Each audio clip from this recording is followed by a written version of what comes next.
ela passou mais de 100 anos sob o debate dos mais acalorados na igreja, entre os concílios, até que a Igreja de Cristo pudesse, de fato, voltar à posição original a respeito da justificação pela fé. Para vocês terem uma ideia, a doutrina oficial do catolicismo romano declara anátema, maldita a doutrina da justificação pela fé. Porque eles são semi-pelagianos, eles acreditam que o homem age em sua natureza pecaminosa buscando Deus. Existe um ato sinérgico na salvação. Deus vai até o homem e o homem vai até Deus. Dessa forma, a morte de Cristo, ela não é uma morte salvífica para todos os eleitos, mas é uma grande possibilidade. É a inauguração da possibilidade de salvação. Quando o homem dá um passo para Deus, porque Deus já deu um passo para o homem. Veja, isso é contrário ao que nós cremos, mas ainda resistiu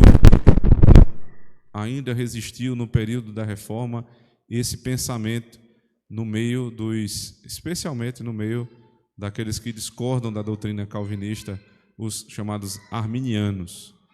Eles, de alguma forma, têm um pezinho lá no semi-pelagianismo, eles acreditam que o homem pode, sim, apesar do pecado original ter maltratado muito a nossa alma, o homem não é totalmente morto nos seus delitos e pecados, como diz o apóstolo Paulo, mas ele pode querer Deus de alguma forma.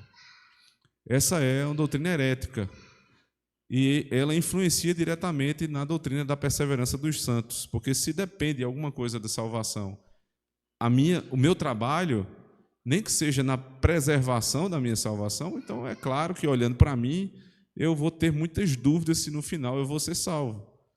Aquilo que depende do homem não pode ter certeza alguma. A única coisa que depende do homem e nós temos certeza que ocorrerá se não houver uma ação divina é a nossa perdição. É a única coisa que nós temos certeza, que se Deus não intervir, nós faremos. É sermos lançados no fogo do inferno por conta dos méritos, ou deméritos nossos. Então, a doutrina da perseverança dos santos é simples de ser entendida, desde que você primeiro entenda a doutrina da justificação pela fé. Foi uma obra de Cristo, os méritos de Cristo, que se colocou em meu lugar, e por conta disso foi imputada a justiça dele, sendo ele o nosso representante, foi imputada a justiça dele sobre nós, e os nossos pecados colocados sobre os seus ombros. Se a obra começa assim, a obra é perfeita, ela não muda. O Deus que nos salvou é o mesmo Deus que nos preserva, por um motivo óbvio, a própria posição que Cristo se encontra depois da ressurreição. Ele está sentado ao lado do trono de Deus. Isso quer dizer o seguinte: Deus aceitou a oferta. Se Deus aceitou a oferta, Cristo está sentado no trono, acabou. A quem ele salvou está salvo.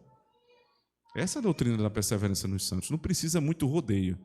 Nós nos tranquilizamos, porque somos salvos pela graça de Deus em Cristo Jesus, pelos méritos de Cristo, mas, ao mesmo tempo, isso não invalida a terceira doutrina, a doutrina da santificação, onde eu sou partícipe, ativo, porém, até quando eu ajo dessa maneira, não sou eu que ajo sozinho, como diz Paulo aos Filipenses, capítulo 2, versos 12 e 13, mas é Deus que faz com que nós possamos desenvolver a salvação. Amém.